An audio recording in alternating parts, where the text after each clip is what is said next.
En lep pozdrav, danes sva že v senci. Ja, vaše sencah, lep pozdrav. Končno smo pričakali čas, v katerem je tudi senca dragocena. Tako, stopili smo v junij in junija se bova midva še srečevala nadaljavo. Ja. Jeseni upamo, da že v živo, čez poletje bomo še pa tudi nadaljavo. Pametno, ja. Pogovarjala sva se, kaj bi dala za tisto rdečo nit naših junijskih razmišljanj in sva nekako rekla, narava se je že prebudila, mi bomo pa prebujali misel. A si za to? Ja, sigurno, ja. Najlepše se družiti z nekom, ki misli, ne? Ki ob vsem, kar izve, na nek način dodela svojo misel in ti jo prinese kot dar. In potem tudi on pričakuje, da mu tudi ti prineseš neponovljeno, kar so rekli po radiju ali pa po televiziji, ampak misel, ki si jo tudi ti sam domislil, ne? Ker se mi zdi, da je to ravno dostojanstvo človeka, ne da ponavljamo to, kar so nam rekli, ampak, kako smo že rekli, naslov te oddaje nekaj ravno v tem stilu, ne? Da je pod frizuro. Pod frizuro naj bo prebojena misel. Ja, naj imamo glavo tudi za razmišljanje, ne Tako, samo za ja. frizerja. Ja, torej ne samo za ponavljanje, ampak na podlagi vsega, kar vidimo, kar doživimo, kar slišimo, kar podčrtano rečeno preberemo na nek način, da potem prinesemo tisto misel, bi rekel, kot izvirni izdelek, ne pa kot nekaj, kar, recimo, če primerjam s hrano, kot nekaj, kar smo instant kupili zmrznjeno v trgovini. In prej sva se pogovarjala ravno o tem, o branju in o televiziji.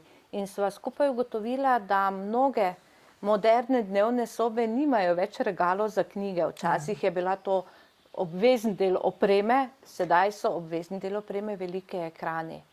In rekel si, da to tebe posebej žalosti. Ja, žalosti me, ne? Zakaj me žalosti, ne? Ker recimo, če so mnoge oddaje so dobre, dokumentarci so dobri, ti dajo misliti, ne? Ampak recimo glede aktualnih tem, ne? Družbenih tem, če ti gledaš recimo televizijo, recimo poročila, ti tam nanizajo, kaj vem, koliko podatkov, 10 podatkov, vmes ti pa ne pustijo čas za premislek, ne? Ampak dejansko ti servirajo to kot čisto resnico, kot čisto dejstvo. Vemo pa, da ni tako, ne? Zato je zame nujno, recimo, ob odločujočih dejstvih časa vzeti v roke časnike, ne?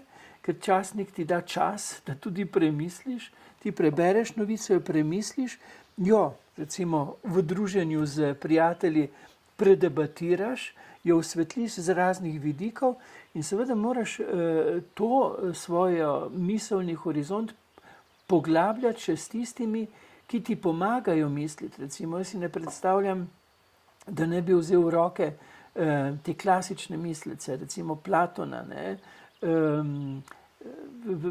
Ostale, ne, imamo fantastično zbirko, zdaj ne vem, kako se imenuje tista knjiga, kjer so zbrani modreci, tiste izvirne misli, ne?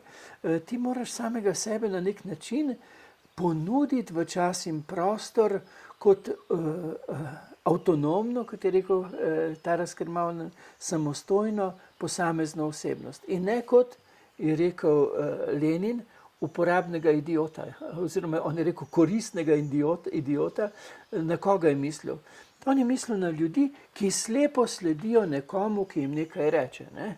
In je rekel, to so zelo dobro uporabni, no, izraz je zelo poniževalen, ampak on je rekel koristni oziroma uporabni idioti. In tudi Ivan Cankar je v enem izmed svojih govorov v Trstu rekel, da imajo politiki najraje ljudi, ki svojo glavo nič ne razmišljajo, ne? Ampak gledajte, mi imamo neko dostojanstvo. Vsak izmed vas je izjemen v dostojanstvu izvirne osebnosti. In bi bilo zelo, bi rekel, poniževalno, da nekdo namesto njega misli, mi pa samo ponavljamo tiste misli, ne? Še hujše je, če potem to upnejo, izkoristijo za medsebojno izključevanje, dvobojevanje, za nabiranje točk zase in seveda za zmanjševanje ugleda tistih, pri ne naših. Ne.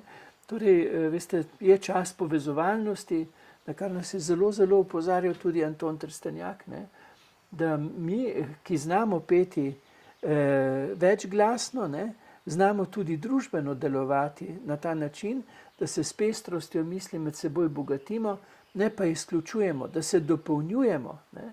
In to se mi zdi zelo, zelo pomembno. Seveda, če pa želiš ti dopolnjevati misel z drugimi, ne, je pa zelo nerodno, če lahko ponovi samo to, kar ti je rekel TV Dnevnik, ne, da nimaš prebujene misli, da dejansko to, kar je pod frizuro, ne uporabljaš, ne ceniš to kot temeljni kapital, kot dostojanstvo samostojne, avtonomne, posamezne osebnosti. Ne. To se mi zdi zelo pomembno in bi res priporočal, da če prijete k meni, se neke stvari smo posneli tudi v hiši, ni prostora za televizijo, je pa veliko, vsak kotiček pravzaprav že izkoriščen za knjige, ker so kapital. Ob čem bom prebujal svojo misel? Kje bom dobil miselne izzive? Ne? Da bo moja misel tekla naprej. Dokumentarci so dobri, ampak to je tako, bi šel zdaj v naravo, pa se posvetil določenemu detajlu. Mi pa moramo tudi razmišljati, to je dobro, ampak to pa je knjiga. Ne?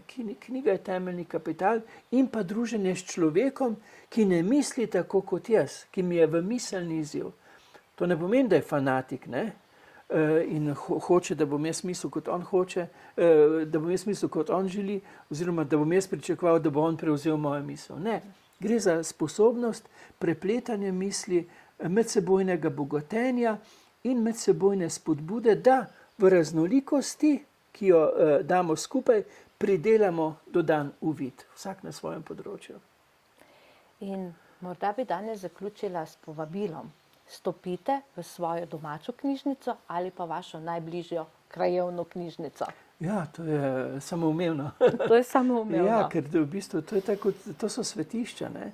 Tako kot so ljudje se vedno iskali svetišča, kjer so svetlili svojo duhovno resničnost, tako so iskali tudi svetišča, kjer so dejansko svetlili, bogatili svojo misel. To so pa knjižnice. Ja, stopimo v knjižnice, izkoristimo to možnost, to danost, potegnimo k sebi tisto, kar nas bo nagovorilo, da bomo potem še bolj bogato nagovarjali tiste, s katerimi se bomo družili. In nasvidenje do ponedeljka. Nasvidenje.